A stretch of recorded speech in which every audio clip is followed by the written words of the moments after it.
গত পরশু দেখলাম দুয়েক লোক নিয়ে এনসিপি নির্বাচন কমিশনের পদত্যাগ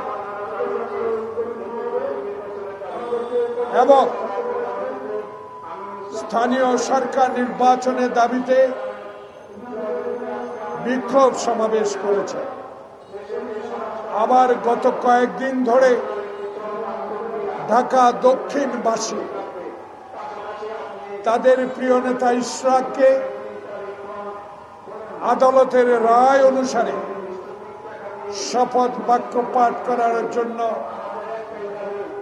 দক্ষিণ ডিসিসি ভবনের সামনে অবস্থান নিয়েছে।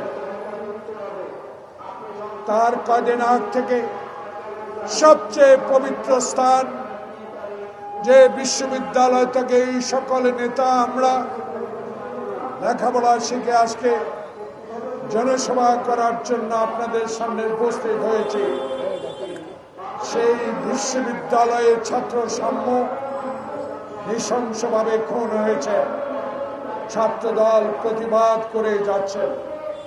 প্রতিনিয়ত এই প্রেস ক্লাবের সামনে হাসিনা ফ্যাসিস্টের বিরুদ্ধে অনেক ছোটখাটো রাজনৈতিক দল বলেন, পেশাজীবী সংগঠন বলেন, সবাই ইউনূস সরকারের কাছে তাদের দাবিগুলো পেশ করছেন।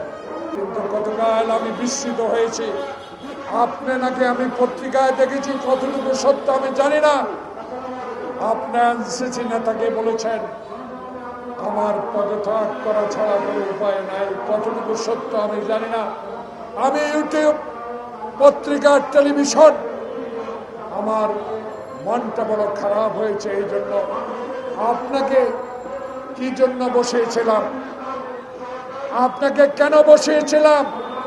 9 মাস আপনি কি সেই পথে এগুতে পেরেছেন? পারেন না। না পারার কারণ আমরা জানতে চাই, না পারার বিষয় আমরা জানতে চেয়েছি। গতকালকার দল থেকে আমাদের স্ট্যান্ডিং কমিটির সিনিয়র সদস্য ডক্টর মোশাররফ হোসেন কি দুঃখে 3 জনের পদত্যাগ চেয়েছেন।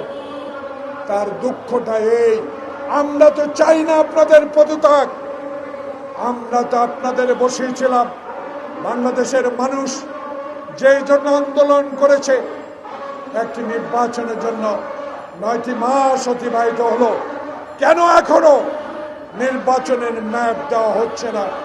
তাই আজকে কাদের পরামর্শে, সলা পরামর্শে, কাদের কান কথায় এখনো নির্বাচনের তফসিল ঘোষণা করা হয় নাই। তাই আমাদের দল বাধ্য হয়ে বলেছে আপনাদের 3 জনের আগেই পদত্যাগ করতে হবে। খলিলুর রহমান সাহেব কোন রাজপথে মিছিলে ছিলেন? এই সালাম রহমত আপনারা কি দেখেছেন খলিলুর রহমানকে কোনোদিন বাংলাদেশের রাজনৈতিক অঙ্গনে গণতন্ত্রের জন্য, ভোটাধিকারের জন্য, মানুষের সেবার জন্য এগিয়ে এসেছেন? এমন কথাটি উনি বলেন যেই কথাটি বাংলাদেশের মানুষ গ্রহণ করে না।